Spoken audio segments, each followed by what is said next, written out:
پاکستان کے اندر احساس محرومیاں جو ہیں کوئی ان کو اجاگر کر کے اور کئی مذہب کا مذہبی جذبات سے کھیل کر لوگوں کے ساتھ، قوم کے ساتھ، ریاست کے ساتھ کھیلتے ہیں، جن میں نمایاں عمران خان، طاہر القادری، الطاف حسین اور کچھ اور بھی نام ہیں جن کو نواز شریف کو کمزور کرنے کے لیے پیدا کیا گیا۔ مگر بدقسمتی یہ ہے کہ پیدا کوئی کرتا ہے اور یہ پھر جوان ہو کر کھیلتے کسی اور کی گود میں ہیں، جس طرح آج کھیلا جا رہا ہے۔ اور پاکستان کے اندر وہ لوگ جو پیدا کیے جاتے ہیں مگر پھر ایک وقت میں کئی قوتوں کے اعلی کار بن کے ریاست کو کمزور کرنے کے لیے، ریاست پہ حملہ کرنے کے لیے، ریاست کے خلاف سازش کرنے کے لیے پھر استعمال ہوتے ہیں۔ آپ دیکھیں کہ جب کوئی ہمیں یہ کہتا ہے کہ ذوالفقار علی بھٹو، نواز شریف اور عمران خان میں کوئی مماثلت ہے، ان کے درمیان کوئی مماثلت نہیں ہے، واضح فرق ہے۔ اس وقت پاکستان کے آئین قانون کی آڑ میں ذوالفقار علی بھٹو کو پھانسی اور نواز شریف کو ہائی جیکر بنا کر سزا دی گئی۔ وجہ یہ تھی کہ پاکستان کے اندر اداروں میں بیٹھے لوگ اور پاکستان مخالف اور دین مخالف قوتیں جو تھیں وہ ساری مل کے ان کے خلاف ایکشن چاہتی تھیں تاکہ ریاست بھی کمزور ہو اور اسلامی قلعہ جو پاکستان کہلاتا ہے اس میں بھی ڈینٹ ڈالا جا سکے۔ مگر آج بھی آئین قانون پہ عمل بالکل نہیں ہو رہا، اور پاکستان میں بدقسمتی سے آئین قانون کے مطابق، جو کہ پاکستان کا آئین قانون ہے تو صحیح مگر ایک غریب کے لیے ہے، کسی طاقتور کے لیے نہیں ہے، اور اس کی آڑ میں جب چاہتے ہیں طاقتور حلقے اور حلقوں میں بیٹھے لوگ تو وہ اس کی آڑ میں سزا تو اپنے ناپسندیدہ لوگوں کو دیتے ہیں، مگر یہ آئین قانون حقیقی مجرم، طاقتور مجرم تک پہنچنے سے کیوں دور رہتے ہیں؟ آج آپ دیکھ لیں کہ سائفر جب بات کی جاتی تھی اور دو نیشنل سیکورٹی کونسل کی میٹنگ میں ایک عمران خان نے چیئر کی اور دوسری شہباز شریف صاحب نے کی سائفر کے حوالے سے، اور دونوں میں یہ کہا گیا عمران کی موجودگی میں بھی اور اس کی غیر موجودگی میں بھی کہ نہ کوئی سازش ہوئی ہے اور نہ ہی عدم اعتماد کے لیے کوئی باہر سے فنڈ ریزنگ ہوئی ہے، مگر پھر بھی وہ بولتا رہا تو اس پہ ہاتھ کس نے ڈالنا تھا؟ اداروں نے ڈالنا تھا۔ مگر اس وقت بھی جو طاقتور لوگ تھے، جو دونوں موقعوں پہ کمیٹی کی میٹنگ میں ایک ہی لوگ تھے طاقتور، انہوں نے سہولت کاری تو دی مگر انہوں نے قانون آئین کے مطابق ہاتھ نہ ڈالا۔ اور مجھے یہ کوئی بتائے کہ پاکستان کے خلاف، آئین توڑنے کے خلاف آرٹیکل 6 لگتا ہے۔ آئین کس کا ہے؟ ریاست کا، اور ریاست پر جب کوئی وار کرتا ہے، اس کو کمزور کرتا ہے، اس پر حملہ آور ہوتا ہے، آرٹیکل 6 کیوں نہیں لگتا اور کیوں نہیں لگنا چاہیے؟ پھر مجھے یہ بتائیں دہشت گرد کس کو کہتے ہیں؟ صرف سرحد پار سے جو آئے وہ آپ کی تنصیبات پر حملہ کرے اس کو صرف دہشت گرد کہو گے، یا پاکستان کے اندر سے بھی وہی فعل کوئی پاکستانی کرے گا تو اس کو سیاستدان کہو گے؟ یہ نہیں ہو سکتا۔ اور پھر میں یہ کہوں گا کہ 2017 اور سائفر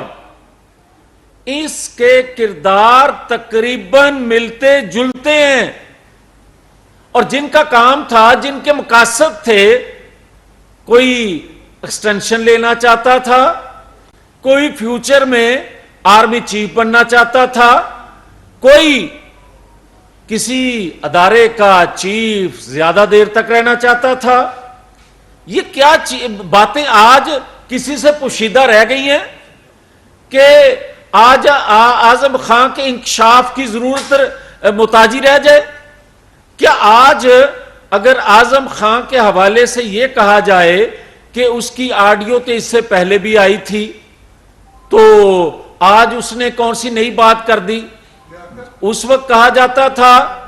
کہ جناب پاکستان کے اندر آڈیو بنا لی جاتی ہیں، جوڑ لی جاتی ہیں، آج اسی آڈیو پہ یقین کیا جا رہا ہے۔ اور آج اگر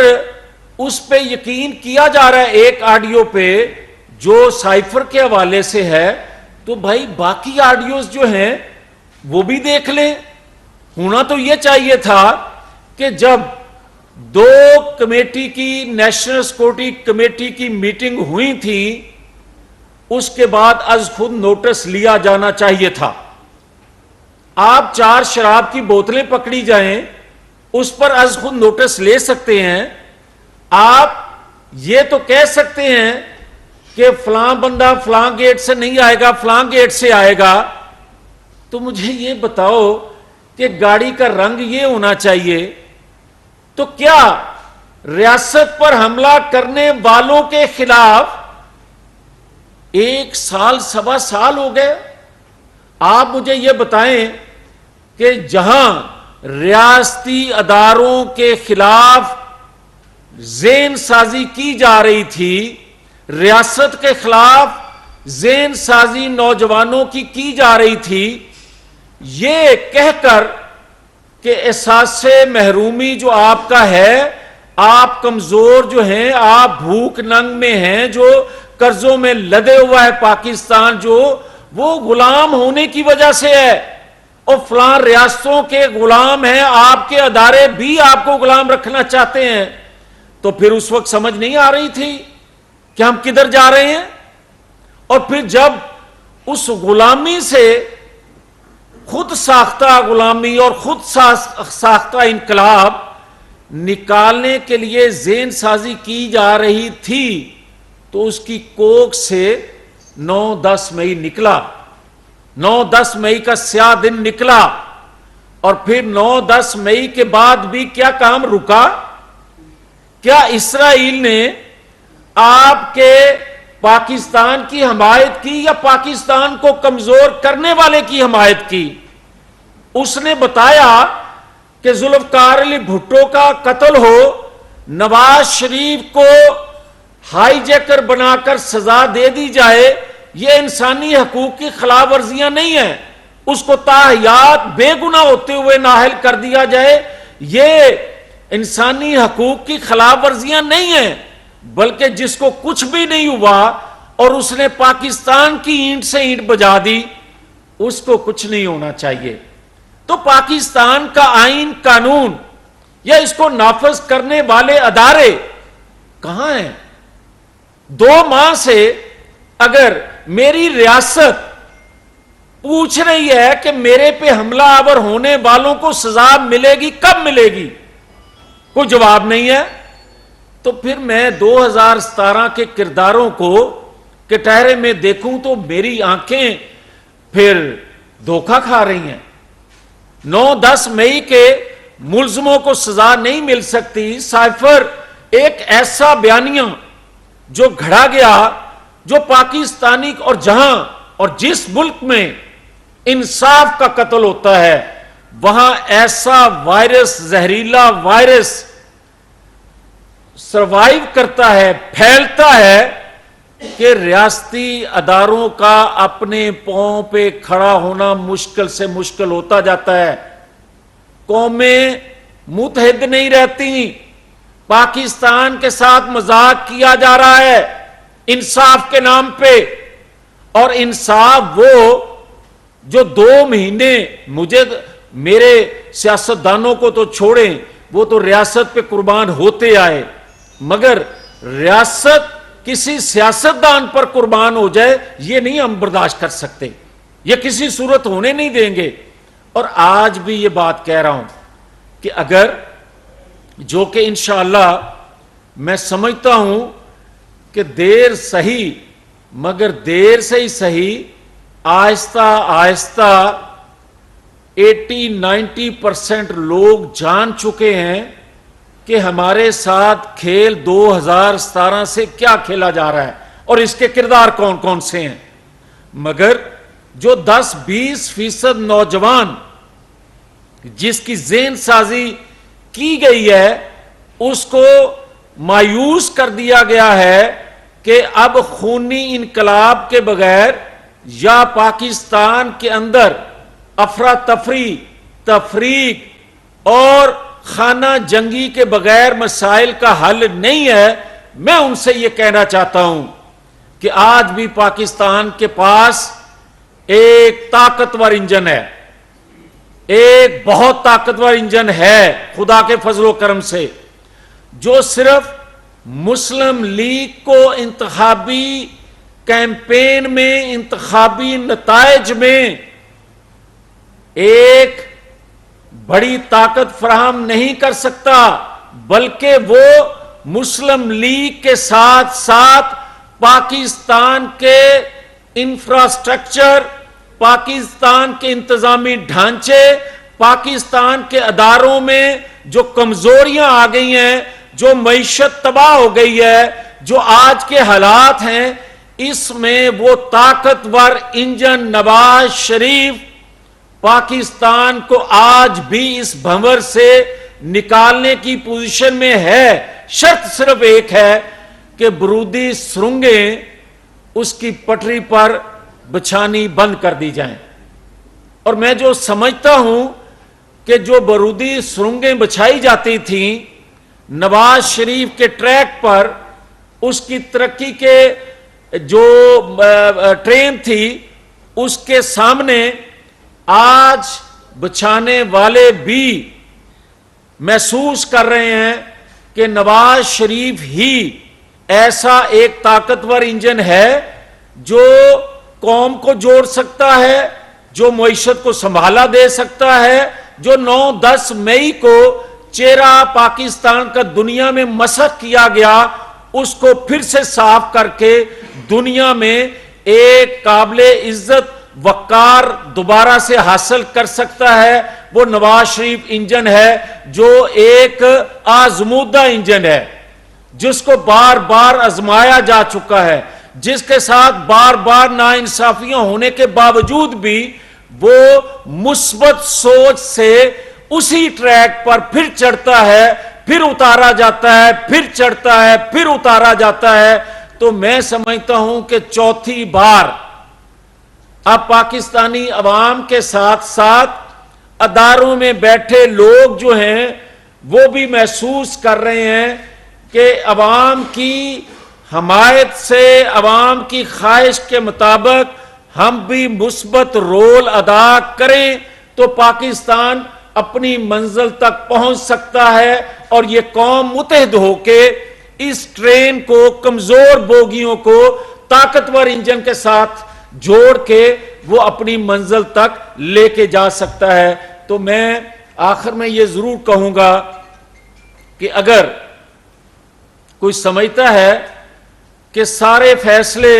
سارا انصاف جو ہے وہ ستمبر میں ہی ہوگا، تو یہ اس سے بڑی پاکستان کی بدقسمتی اور کوئی نہیں ہو سکتی۔ اگر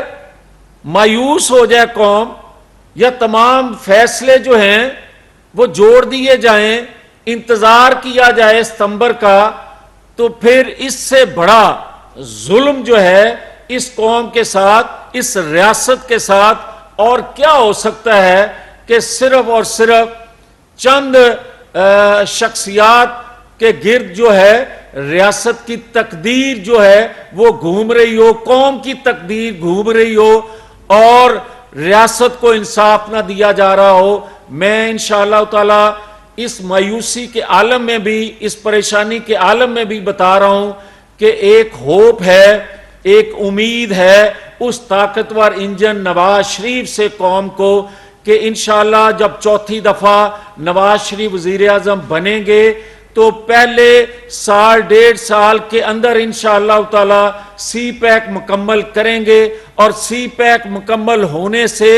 جو اس کے مقاصد تھے سی پیک شروع کرنے کے اور پایا تکمیل تک پہنچانے کے، اس کے ثمرات پاکستان کو جب ملنے شروع ہوں گے تو پاکستان کے اندر 2 سال کے اندر خوشحالی جو ہے وہ پاکستانی قوم کو نظر آنا شروع ہو جائے گی۔ بہت شکریہ۔ میاں صاحب، جیسے کہ آپ نے میاں نواز شریف صاحب کے بارے میں بتایا کہ وہی ایک شخصیت ہیں جو کہ ملک کو عمر سے بنا سکتے ہیں، تو یہ بھی فرما دیجیے کہ میاں نواز شریف صاحب کی واپسی سپٹمبر کے بعد تو سن رہے ہیں کہ کچھ ایسا عمل ہوگا کہ اس بات کو پاکستان میں لایا جائے گا، تو ابھی کیا رکاوٹ ہے اس میں اور کب تک ایکسپیکٹڈ ہے کہ وہ وطن واپس آئے گا؟ دیکھیں، نواز شریف تو 2021 دسمبر اس وقت سے پاکستان آنے کے لیے بیتاب ہیں، مگر بدقسمتی دیکھیں کہ جب 9-10 مئی کو ریاست پر حملہ ہو اور ریاست کو انصاف نہ ملے تو پھر میں یہ کہہ سکتا ہوں کہ 2017 کا تسلسل آج بھی قائم ہے۔ اور میں یہ سمجھتا ہوں کہ اگر کوئی یہ کہے کہ ستمبر میں ریاست کو انصاف ملے گا، ستمبر میں مجرم جو ہیں کٹہرے میں آئیں گے، ستمبر میں 2017 کی جو ناانصافیاں ہیں اس کا مداوع ہوگا، تو یہ کیسا پاکستان کا آئین ہے، قانون ہے انصاف کے؟ کیا یہ تقاضے ہیں کہ سارے کام ستمبر میں ہونے ہیں؟ اس سے پہلے آپ سب جانتے ہیں کہ سائفر جھوٹ تھا، جو اس نے بیانیہ بنایا جھوٹ تھا، جو 9-10 مئی کو اس نے کیا انتہا کر دی۔ اس کے باوجود بھی اگر اس کو کوئی یہ کہے کہ یہ جناب ایک پاپولر لیڈر ہے، یہ اس کے فالوور ہیں، اس کے نوجوان جو ہیں وہ گمراہ ہیں بے شک وہ، مگر اس کے ساتھ ہیں، تو کیا شیطانوں کے ساتھ، کیا وقت کے یزیدوں کے ساتھ کچھ لوگ ہوا نہیں کرتے؟ مگر پاکستان جیسے ملک پر حملہ کرنے کے باوجود اگر کوئی اس کو کہے کہ یہ لبرل ہے، ایک فیس اس کا وہ ہوتا ہے، اگلے لمحے وہ کہتا ہے جو مذہبی ٹچ دو، اگلے لمحے وہ کسی اور کا اعلی کار بنتا ہے۔ یہ سارا جو کچھ کھیل کھیلا جا رہا ہے ہر ایک کے علم میں ہونے کے باوجود اس پہ ہاتھ کیوں نہیں ڈالا جا سکتا؟ اور یاد رکھیں، جب تک پاکستان کے اندر سلطان رائی زندہ ہے اور سلطان رائی جیسے مکالمے، سلطان رائی جیسی بڑکیں جب تک چلتی رہیں گی، وہ اچھا کرتا تھا، برا کرتا تھا، مگر اس کی بھی فالوئنگ تھی۔ اسی طرح آج عمران خان ہو، وہ الطاف حسین ہو، وہ طاہر القادری ہو، اس کا حصہ بقدر جثہ جتنی بھی فالوئنگ ہے یقیناً ہوتی ہے، مگر کیا اس چند